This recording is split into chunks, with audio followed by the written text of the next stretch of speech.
एक सुंदर खूबसूरत लड़की जो कि सोशल मीडिया पर एनी टाइम ऑनलाइन रहती थी, अपनी फ़ोटो वीडियो बना बना के ऑनलाइन अपलोड करती थी और उसका यही मकसद था कि मेरी वीडियो देखे, फ़ोटो देखे और मेरी जाल में फंसे।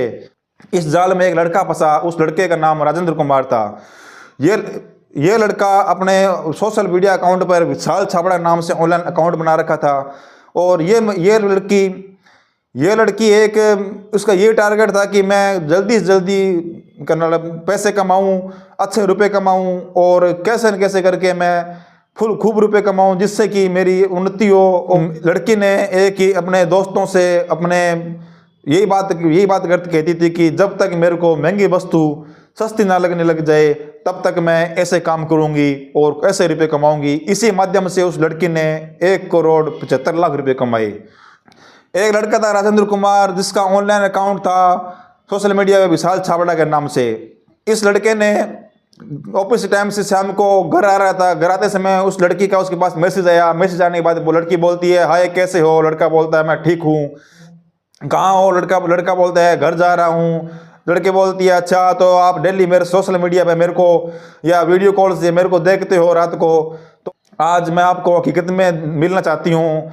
मेरे घर पर कोई नहीं है, आप मेरे घर आ जाओ। लड़का बोलता है, ठीक है चलो मैं घर आ जाता हूँ। लड़का वहाँ से बात की और घर की तरफ चला गया। घर जाते ही उस घर पर उसकी बीवी, 2 बच्चे, उसके पिता थे, उनसे मिला, बातचीत की। बात करने के बाद बोला कि मेरी नाइट में आज कोई मीटिंग है इसलिए मैं खाना बाहर ही खाऊंगा, मेरा इंतज़ार मत करना, मैं रात को लेट आऊँगा, आप आराम से सो जाना।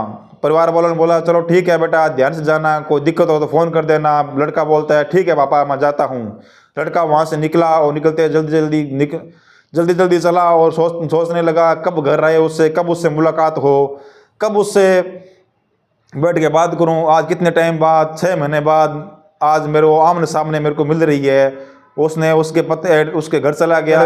गांधी पार्क के पास उसका मकान था। मकान पर जैसे उसने बेल बजाई, वो लड़की सामने आ गई। बेल खोलते ही वो लड़की, जैसे उसने वीडियो कॉल पे सोशल मीडिया पे फोटो वगैरह वीडियो वगैरह उसके देखे, उससे भी कई ज़्यादा खूबसूरत वो लड़की खूबसूरत थी और आगे से लड़का उसके देखकर आगे से हो गया और घर के अंदर चला गया। चले गए, दोनों ने खाना खाया, साथ में बैठ के कुछ बातचीत की। बातचीत करते करते वो बेड पर उसके बेडरूम तक चले गए। दोनों बेडरूम पर कुछ असली हरकतें करने के बाद में 2-3 बार ऐसी असली हरकतें करने के बाद में वो लड़का बोलता है, मैं कुछ आपको बताना चाहता हूँ। लड़की बोलती है, ठीक है बताओ क्या बात है। लड़का बोलता है कि मैं शादीशुदा हूँ, मेरे 2 बच्चे हैं और बीवी है और लड़की बोलती है, मेरे को कोई दिक्कत नहीं है, आप कोई टेंशन नहीं, आप फ्री रहो, कोई दिक्कत नहीं है। लड़का बोलता है कि मैं एक गरीब परिवार से बिलोंग करता हूँ, छोटी सी कंपनी में काम करता हूँ, मेरे पास इतना पैसा धन दौलत नहीं है ताकि मैं आपकी खुशी पूरी कर सकूँ। ठीक है, मैं सच्चे मन से सच्चे दिल से आपसे प्यार करता हूँ। तो लड़का बोलता है, लड़की वो बात सुन के लड़की नाराज हो जाती है। नाराज हो जाने के बाद उस लड़की का नाम मनीषा था। लड़की नाराज हो जाती है। नाराज हो जाने के बाद वो लड़की उससे बोलती है कि आपने ये झूठ बोला है मेरे को, आपने जो वीडियो चढ़ाई, जो फोटो वगैरह कंपनी की, महंगी गाड़ियों की, ऑफिस की, 2 बंगलों की, ये सब झूठ है, मैंने सब झूठ फोटो चढ़ा रखी है, सब झूठ है ये। तो तभी एक घंटी बजती है, दरवाजे पे घंटी बजते ही वो लड़की जाती है और वहाँ एक उसका दोस्त जिसका नाम राकेश कुमार था, राकेश कुमार वहाँ आता है। आने के बाद में वो लड़का पूछता है, राजेंद्र ये कौन है? वो लड़की बोलती है, मनीषा लड़की बोलती है, ये मेरा दोस्त राकेश कुमार है। अच्छा ये अब कैसे? वो लड़का बोलता है, ऐसे ही मिलने के लिए आ गया। तभी उस लड़के ने बोला कि जो भी आपने इस रूम के अंदर हरकतें की है, असली हरकतें की है, वो सभी इस रिकॉर्ड हो चुकी है। रिकॉर्ड होने वो लड़का बोलता है, नहीं आप झूठ बोल रहे हो, अपने 5-6 महीने से बातें करते हैं, आप ऐसा नहीं हो, आप मजाक कर रहे हो। तभी वो लड़की बोलती है, नहीं मैं मजाक नहीं कर रही, ये बिल्कुल सही है, हकीकत है, ये सब कुछ ये रिकॉर्ड हो चुका है। उसके बाद वो लड़का जैसे वो उस राकेश ने अपने मोबाइल निकाल के उसके मोबाइल में से जो वीडियो थी वो उस लड़के को दिखाता है। तो वो लड़का अचानक ऐसे ही वीडियो दिखाता है। दिखाने के बाद वो लड़का वीडियो देखते ही वो लड़का बोलता है, आपने तो मेरे साथ फ्रॉड किया है, धोखा किया है, आप ऐसे नहीं कर सकते, आप इस वीडियो को डिलीट कर दो, मेरे को यहाँ जाने दो, आप गलत कर रहे हो, ऐसा नहीं करना आपको, ऐसा ऐसा मत करो मेरे साथ। लड़का कभी उस लड़की के पैर पकड़ता है, लड़के के पैर पकड़ता है, हाथ जोड़ता है। तो लड़का बोलता है कि लड़की और लड़का बोलता है कि नहीं, ये तो आपको अब रिकॉर्ड हो गया, आप पैसे दो तभी आपकी वीडियो डिलीट होगी, नस तो वीडियो डिलीट नहीं होगी। तो ये बात सुन के वो लड़का सोचता है कि अब तो फंस गए यहाँ पर। तभी एक लड़का और आता है जिसका नाम राम कुमार होता है। लड़का वहाँ आने के बाद में एक लड़का आता है, उसका नाम राम कुमार होता है। लड़का वहाँ आने के बाद में 2 लड़के हो जाते हैं। एक लड़की, उस लड़के के वो कभी सराहने तकिए से उसके मुंह पर दबाते हैं, कभी उसका गला दबाते हैं, कभी उसको पैर दबाते हैं, कभी उसको पैर हाथ कोशिश करते हैं। ऐसे करते लड़का बचने की कोशिश करता है, धीरे धीरे करके वो बचने की कोशिश करता रहता है और वो वहाँ से एक बार तो बच जाता है। उसके बाद में उसको बंधक बना के खूब पीटा जाता है। पीटने के बाद में पूरा वो ऐसी कंडीशन में हो जाता है कि वो पूरा घायल की अवस्था में हो जाता है और टेंशन, उसको इतनी टेंशन हो जाती है कि मैंने ये क्या कर दिया। तो वो लड़की बोलती है कि आप ये घर के किसी के नंबर दो, बात करो, 10 लाख की व्यवस्था कर अभी कभी, नहीं तो आपको अभी मार दिया जाएगा। तो लड़का वो अपने पापा से बात करता है। पापा का नाम रामेश्वर लाल होता है। पापा से बात करता है। पापा कहते हैं पापा जी, मेरे को बंधक बना लिया गया है, आप 10 लाख रुपए की व्यवस्था करो, नहीं तो मेरे को ये मार देंगे। उसके पिताजी बोलता है कि बट अब इतनी रात को मैं कहाँ से 10 लाख रुपए व्यवस्था करूँ।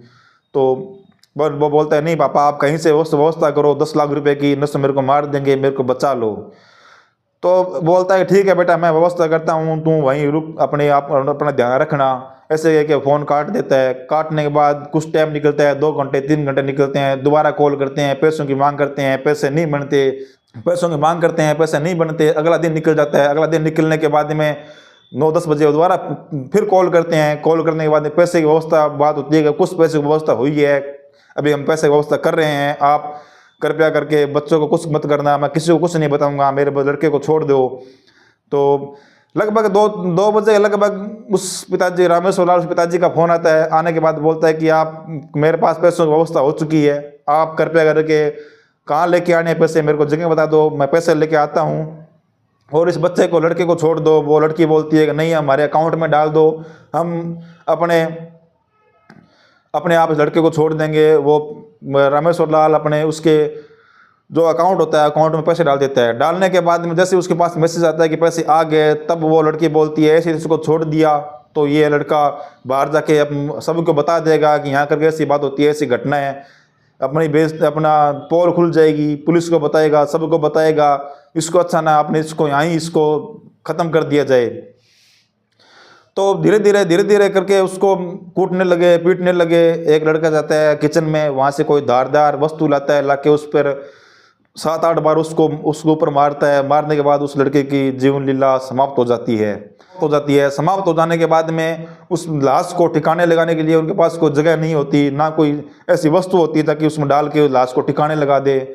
और उस लाश को इधर उधर घूमते हैं। घूमने के बाद में एक बड़ा बैग लेके आते हैं, बैग में डाल के जयपुर की पहाड़ियों में कहीं फेंक देते हैं। फेंकने के बाद वहीं कुछ दिन बाद वो लड़का, उसके पिता रामेश्वर लाल एक दिन इंतजार करता है, 2 दिन इंतजार करता है। इंतजार करने के बाद वो नज़दीकी पुलिस स्टेशन में जाके रिपोर्ट लिखवाता है। रिपोर्ट लिखवाने के बाद जब वो बोलता है कैसे करके मेरा लड़का था, रात को आया था, सुबह निकला और वैसे उसको किडनैप हुआ और उसको 10 लाख रुपए की डिमांड की गई। डिमांड करने के बाद हम पैसे पहुंचा दिए, लड़का अब तक घर नहीं आया। पुलिस प्रशासन एक एक्टिव हुआ, उसकी जांच में जुट गया। जुटते जैसे ही जांच पड़ताल शुरू करी, वहीं पहाड़ियों में कोई ग्वाले थे, भैंस बकरियाँ चराने वाले, गायें चराने वाले। उन ग्वालों को गंदी बदबू आई। उन्होंने सोचा है कि जानवर मरा हुआ है, क्या है, देखते हैं, चलते हैं।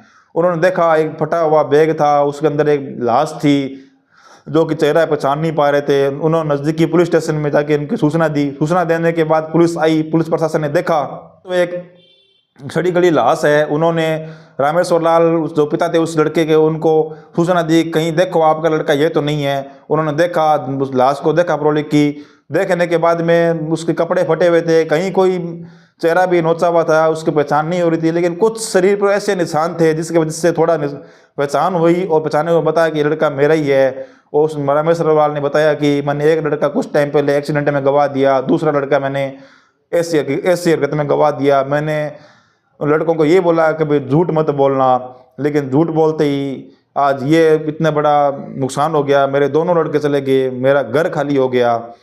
तो पुलिस ने उस लड़के की डीवीआर निकाली, डीवीआर निकाल के उनके लोकेशन ट्रैक की, नंबर ट्रैक किए, नंबर ट्रैक करके उस लड़के की जो लोकेशन थी वो गांधी पार्क थी, गांधी पार्क के पास लोकेशन आ रही थी। तो लोकेशन से वहाँ से लास्ट कॉल की हुई थी, वहाँ पर गए, उस लड़की को पकड़ा। पकड़ने के बाद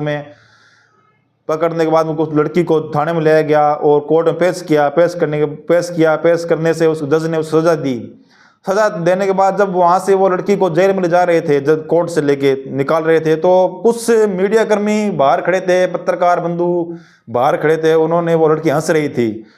एक किसी पत्रकार ने पूछ लिया, मैडम आप हंस कैसे रहे हो, आपको तो सज़ा हो चुकी है, आप हंस रहे हो। तो उस मैडम ने, उस लड़की ने बोला कि ऐसी घटनाएं पता नहीं दिन में कितनी होती है, ऐसी जान पता नहीं दिन में कितनी जाती है, मैंने तो एक ही घटना को अंजाम दिया है, इसमें हंसने की, इसमें रोने की क्या बात है। तो उसको जेल भेज दिया गया। जेल में उसने 2-3 बार निकलने की कोशिश की, लेकिन वो नहीं निकल पाई। उसने हाई कोर्ट में याचिका लगाई, वहाँ से भी उस जज ने याचिका खारिज कर दी। जज ने बोला कि ऐसी लड़कियों को हमारे भारत देश में बाहर घूमना अच्छा नहीं है, अच्छे यहाँ भोले भाले लोग हैं, अच्छा देश है हमारा, अच्छे लोग हैं, उनको शिकार बनाएगी। अभी तो एक लड़के को शिकार बनाया, एक का कहीं औरों को शिकार बनाएगी ये, इसलिए इसको जेल में ही रखा जाए। ये लड़की और वो कभी बाहर नहीं आ पाई। और वो उस लड़की जो थी वो एक दौसा जिले की लड़की थी। उसका परिवार पूरा शिक्षित था और शिक्षित परिवार था, पूरी फैमिली पढ़ी लिखी थी, पूरा नौकरी पैसे वाला परिवार था। वो लड़के 10th पास करने के बाद में उसको जयपुर भेजा गया। जयपुर भेजने पर उसको कुछ दिन वो अपने रिश्तेदारों के पास रही। वहाँ से उसके पास रहने के बाद उसने अलग रूम लिया। रूम लेने से उसके घर से जो पैसे आते थे, जो खर्चा आता था, उससे उसका जीवन उसका नहीं चल रहा था। उसके खर्चे बढ़ गए। वह जयपुर बड़ी सिटी के अंदर जयपुर की कुछ गंदी हवाओं के अंदर शिकार हो गई थी वो, जिससे खर्चे बढ़ने लगे। घर के खर्चों से पार उसकी काम नहीं चल रहा था। तो उसने धीरे धीरे एक नौकरी के लिए उसने इधर उधर घूमना शुरू कर दिया। सुबह का टाइम था, एक दिन अखबार आया, अखबार में इश्तार पड़ा तो एक नौकरी के लिए डिमांड थी। तो नौकरी इंटरव्यू में गई, बातचीत की, इंटरव्यू किया। वहाँ उधर देखा, उधर उसने, तो उधर ऐसी लड़कियाँ इंटरव्यू चल रहा था, इधर ऐसी उसी लड़कियाँ घूम रही थी। उसने सोचा कि यहाँ तो वैसे भर्ती का काम चलता है। तो उसने फिर भी उस नौकरी को ज्वाइन किया। ज्वाइन करने के बाद में वहाँ कुछ दिन वहाँ काम किया। काम करती रही, कॉलेज आती रही। कॉलेज में ऐसी भोली भाली लड़कियों को उसने शिकार बनाया कि आप मेरे साथ काम करो और रूम में आओ, इतना पैसा मन चाहिए पैसे ले जाओ, इतना टाइम बिताओ, ऐसे काम करो। कुछ कॉलेज की जो लड़कियां थी भोली भाली, उसके शिकार भी हुई, उसके कुछ लड़के भी शिकार हुए। उसका काम अच्छा चलने लग गया। उसने वो नौकरी छोड़ दी। छोड़ने के बाद अपना काम चालू किया। अपना काम करने के बाद कुछ लड़के भी फंसे, कुछ लड़कियां भी फंसी। और उससे एक, जैसे आपने को बताया गया, एक राजेंद्र कुमार का लड़का था जिसने एक विशाल छाबड़ा नाम से अकाउंट बना रखा था, सोशल मीडिया पे फर्जी अकाउंट बना रखा था। वो लड़का उसकी शिकार हुआ और उसने अपनी राम जीवन लीला तक समाप्त कर दी। घटनाएं हो रही है, उनसे बचो। सोशल मीडिया से ऐसी घटनाओं से बचो जो फ्रॉड मैसेज आते हैं।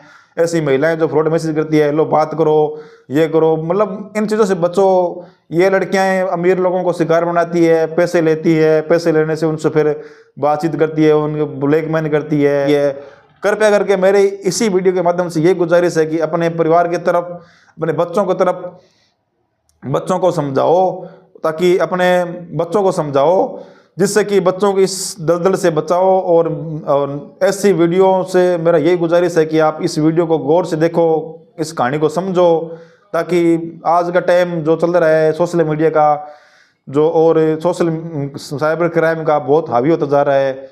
अपने परिवार और बच्चों को ऐसी चीज़ों से बचाओ। जय जवान जय किसान।